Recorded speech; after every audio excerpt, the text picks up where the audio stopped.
ഇന്ന് യമനിൽ നടപ്പാക്കാനിരുന്ന നിമിഷപ്രിയയുടെ വധശിക്ഷ മാറ്റിവെച്ച് ഉത്തരവ് വന്നപ്പോൾ പിറന്നത് പുതിയ കേരള സ്റ്റോറിയാണ്.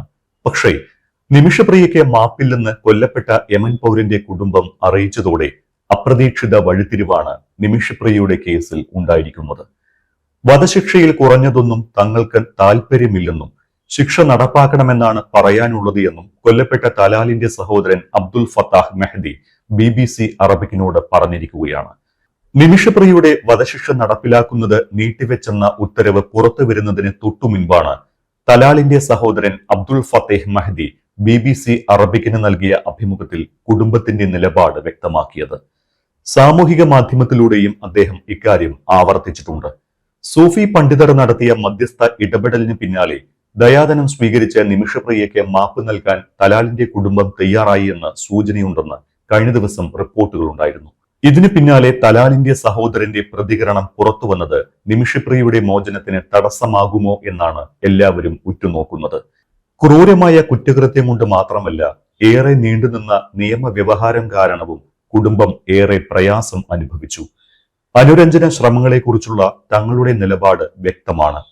ദൈവത്തിന്റെ നിയമം നടപ്പാക്കണമെന്ന് തങ്ങൾ നിർബന്ധിക്കുന്നു. വധശിക്ഷയിൽ കുറഞ്ഞതൊന്നും അംഗീകരിക്കില്ല. ഇന്ത്യൻ മാധ്യമങ്ങളിൽ കുറ്റവാളിയെ ഇരയായി ചിത്രീകരിക്കുന്നതിൽ ഞങ്ങൾക്ക് ഖേദമുണ്ട്. സത്യത്തെ വളച്ചൊടിക്കാനുള്ള ശ്രമങ്ങളിലും വിഷമമുണ്ട്.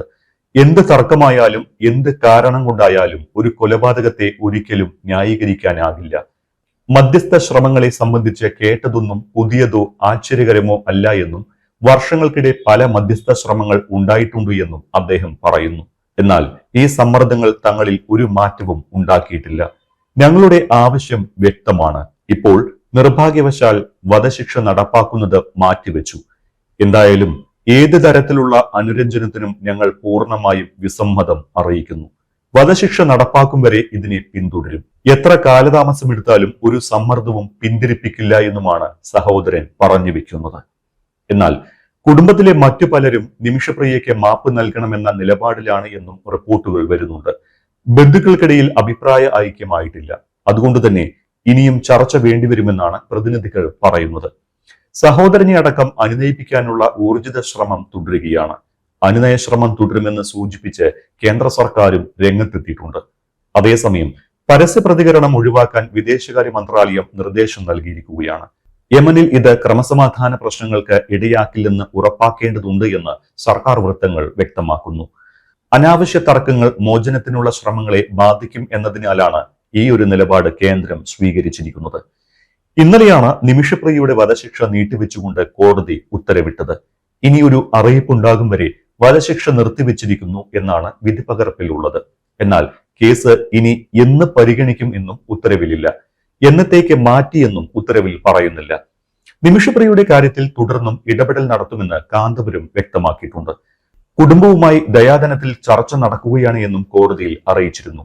ഇതിൽ തീരുമാനമാകുന്നതുവരെ വധശിക്ഷ നടപ്പിലാക്കരുത് എന്നായിരുന്നു ഹർജി നൽകിയത്.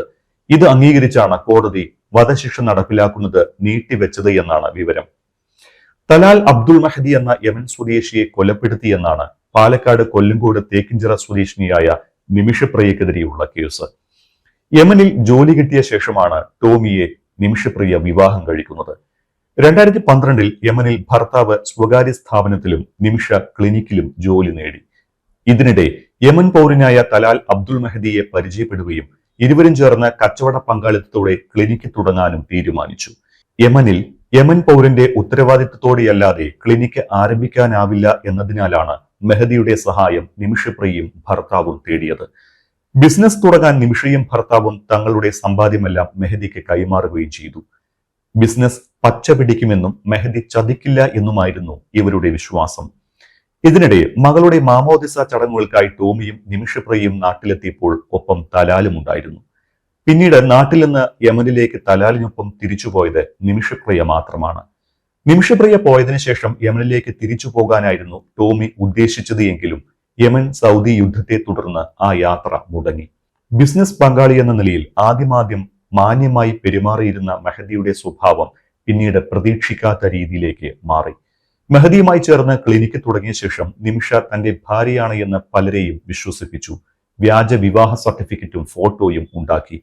നിമിഷപ്രിയയുടെ വിവാഹ ഫോട്ടോ മോഷ്ടിക്കുകയും ഇതിൽ പിന്നീട് കൃത്രിമത്വം ചെയ്ത് തലാലുമായുള്ള വിവാഹ ഫോട്ടോയാക്കി മാറ്റുകയും ചെയ്തുവെന്നാണ് നിമിഷപ്രിയയ്ക്ക് വേണ്ടി സുപ്രീം കോടതിയിൽ നൽകിയ റിട്ട് ഹർജിയിൽ പറയുന്നത്. ഇരുവരും ചേർന്ന് ആരംഭിച്ച ക്ലിനിക്കിലെ വരുമാനം മുഴുവൻ തലാൽ സ്വന്തമാക്കി. നിമിഷ ഇത് ചോദ്യം ചെയ്തപ്പോൾ തലാൽ ഭീഷണിപ്പെടുത്തുകയും രേഖകൾ പിടിച്ചുവെക്കുകയും ചെയ്തു. കൃത്രിമ വിവാഹരേഖയുൾപ്പെടെ തലാൽ ഉണ്ടാക്കിയെടുത്തു. വരുമാനം കൈക്കലാക്കുന്നതിനൊപ്പം നിമിഷയുടെ സ്വർണമെടുത്ത തലാൽ സ്വന്തം നിലയിൽ വിൽക്കുകയും ചെയ്തിരുന്നു. തലാലിന്റെ കീഴിൽ നിരന്തരമായി മാനസികവും ശാരീരികവുമായുള്ള പീഡനങ്ങൾ നിമിഷയ്ക്ക് ഏറ്റുവാങ്ങേണ്ടി വന്നു. തലാൽ തന്നെ വഞ്ചിച്ചിട്ട് ലക്ഷക്കണക്കിന് രൂപയാണ് തട്ടിയെടുത്തത്. പാസ്പോർട്ട് പിടിച്ചുവെച്ച് നാട്ടിൽ വിടാതെ പീഡിപ്പിച്ചു. ലൈംഗിക വൈകൃതങ്ങൾക്ക് ഇരയാക്കി. തോക്ക് ചൂണ്ടി ഭീഷണിപ്പെടുത്തുകയും ചെയ്തുവെന്ന് നിമിഷപ്രിയ കോടതിയിൽ പറഞ്ഞിട്ടുണ്ട്. നിമിഷയുടെ സഹപ്രവർത്തകയായിരുന്ന ഹനാൻ എന്ന യമനി യുവതിയും മെഹദിയുടെ മർദ്ദനത്തിന് നിരന്തരം ഇരയായിരുന്നു. തുടർന്ന് സനയിലെ ജയിൽ വാർഡനിൽ നിന്ന് ലഭിച്ച നിർദ്ദേശപ്രകാരമാണ് നിമിഷ തലാലിനെ മരുന്ന് കുത്തിവെച്ച് മയക്കി രക്ഷപ്പെടാൻ ശ്രമിച്ചത്. ആദ്യം കുത്തിവെച്ച മരുന്ന് ഫലപ്രദമായിരുന്നില്ല. തലാൽ മയക്കുമരുന്നിന് അടിമയായതിനാലാണ് നിമിഷം നൽകിയ മരുന്ന് ഫലിക്കാതിരുന്നത്. മയക്കാനായി വീണ്ടും മരുന്ന് കുത്തിവെച്ചതാണ് മരണത്തിലേക്ക് നയിച്ചത്. ഓവർഡോസാണ് കാരണമെന്ന് ആക്ഷൻ കൗൺസിൽ നൽകിയ ഹർജിയിൽ പറയുന്നു. മരുന്ന് കുത്തിവെച്ചതിനെ തുടർന്ന് തലാലിന് ബോധം പോയ നേരം പാസ്പോർട്ടും കണ്ടെടുത്ത് രക്ഷപ്പെടാൻ ശ്രമിച്ചപ്പോൾ അതിർത്തിയിൽ വെച്ച് പിടിയിലായി എന്നാണ് നിമിഷപ്രിയ കോടതിയിൽ പറഞ്ഞത്. എന്നാൽ മെഹദിയുടെ മൃതദേഹം അവർ താമസിച്ചിരുന്ന വീടിന് മുകളിലെ ജലസംഭരണിയിൽ വെട്ടിനുറുക്കിയ നിലയിൽ കണ്ടെത്തിയതാണ് നിമിഷപ്രിയയെ കുടുക്കിയത്. മയക്കുമരുന്ന് കുത്തിവെച്ചതിന് ശേഷം സംഭവിച്ചതിനെ കുറിച്ച് തനിക്കൊന്നും അറിയില്ല എന്നാണ് നിമിഷപ്രിയ കോടതിയിൽ വാദിച്ചത്. അറബിയിൽ തയ്യാറാക്കിയ കുറ്റപത്രത്തിൽ തന്നെ നിർബന്ധിച്ച് ഒപ്പിടുവിക്കുകയായിരുന്നു. കോടതിയിൽ ദ്വിഭാഷിയുടെ സേവനം പോലും നിഷേധിക്കപ്പെട്ടു. സംഭവത്തിന് കൂട്ടുനിന്ന ഹനാന് ജീവപര്യന്തവും തനിക്ക് വധശിക്ഷയും വിധിച്ചത് ന്യായമല്ല. മരിക്കണമെന്ന ഉദ്ദേശത്തോടെയല്ല മരുന്ന് കുത്തിവെച്ചത് തുടങ്ങിയ നിമിഷയുടെ വാദങ്ങളൊന്നും എവിടെയും പരിഗണിക്കപ്പെട്ടില്ല. വിചാരണയ്ക്ക് ശേഷം 2018 യമൻ കോടതി ഇവർക്ക് വധശിക്ഷ വിധിച്ചു. അപ്പീൽ പോയെങ്കിലും യമനിലെ അപ്പീൽ കോടതിയും വധശിക്ഷ 2020 ശരിവെച്ചു. ശിക്ഷ ഇളവ് ചെയ്യണമെന്നാവശ്യപ്പെട്ട് നിമിഷപ്രിയയുടെ അമ്മ കേന്ദ്ര സംസ്ഥാന സർക്കാരുകൾ മുഖേന യമൻ സർക്കാരിന് നിവേദനം നൽകിയിരുന്നുവെങ്കിലും അതും പരിഗണിച്ചില്ല. കൊല്ലപ്പെട്ട യമൻ പൗരന്റെ കുടുംബാംഗങ്ങൾക്ക് പണം നൽകി നിമിഷപ്രിയയെ വധശിക്ഷയിൽ നിന്ന് രക്ഷപ്പെടുത്താനായിരുന്നു ശ്രമങ്ങൾ. പണം സ്വീകരിക്കാൻ തലാലിന്റെ കുടുംബം അംഗീകാരം നൽകിയാൽ നിമിഷപ്രിയയുടെ മോചനത്തിന് വഴിയൊരുങ്ങും. നിമിഷപ്രിയയുടെ മോചനത്തിനായി ഏക പോംവഴി ബ്ലഡ് മണിയാണ് എന്ന് അഭിഭാഷകരും വ്യക്തമാക്കിയിട്ടുണ്ട്. നിമിഷപ്രിയയുടെ വധശിക്ഷ യമൻ സുപ്രീം കോടതിയും ശരിവെച്ചതോടെ മരിച്ചയാളുടെ കുടുംബവുമായി ചർച്ച നടത്തി ശരീഅത്ത് നിയമപ്രകാരം ബ്ലഡ് മണി സംബന്ധിച്ച് ധാരണയിൽ എത്തിയാലേ നിമിഷപ്രിയയുടെ മോചനം സാധ്യമാകുകയുള്ളൂ. ഇതിനുള്ള ചർച്ചകളാണ് ഇപ്പോൾ കാന്തപുരത്തിന്റെ നേതൃത്വത്തിൽ നടക്കുന്നത്. വധശിക്ഷ മരവിപ്പിച്ച് ജീവിതത്തിലേക്ക് നിമിഷ തിരികെ വരുമെന്ന പ്രതീക്ഷയിലാണ് മലയാളികൾ. നിമിഷപ്രിയയുടെ വിഷയത്തിൽ ഇനി എന്ത് സംഭവിക്കുമെന്നത് വരും ദിവസങ്ങളിൽ നടത്തുന്ന ഇടപെടലിനെ അടിസ്ഥാനമാക്കിയാകും. അതിനിടെ നിമിഷപ്രിയയുടെ വധശിക്ഷ നീട്ടിവെച്ച ഉത്തരവിന്റെ ആധികാരികതയെക്കുറിച്ച് സംശയം ഉന്നയിച്ചവർക്ക് മറുപടിയുമായി ആക്ഷൻ കൗൺസിലിന്റെ legal adviser KR Subhash Chandran രംഗത്ത് വന്നിട്ടുണ്ട്. നിമിഷപ്രിയയുടെ കാര്യത്തിൽ കാന്തപുരം AP അബൂബക്കർ മുസ്ലിയാർ ഇടപെട്ടുവെന്നും ഗ്രാൻഡ് മുഫ്തി ഓഫ് ഇന്ത്യ എന്ന വാട്ടർമാർക്ക് കൊടുത്തില്ലായിരുന്നുവെങ്കിൽ പലരും കത്ത് തങ്ങൾക്കും കിട്ടി എന്ന് പറഞ്ഞ് രംഗത്തെത്തുമായിരുന്നുവെന്നും സമൂഹ മാധ്യമത്തിൽ പങ്കുവച്ച കുറിപ്പിൽ സുഭാഷ് ചന്ദ്രൻ പറയുന്നുണ്ട്.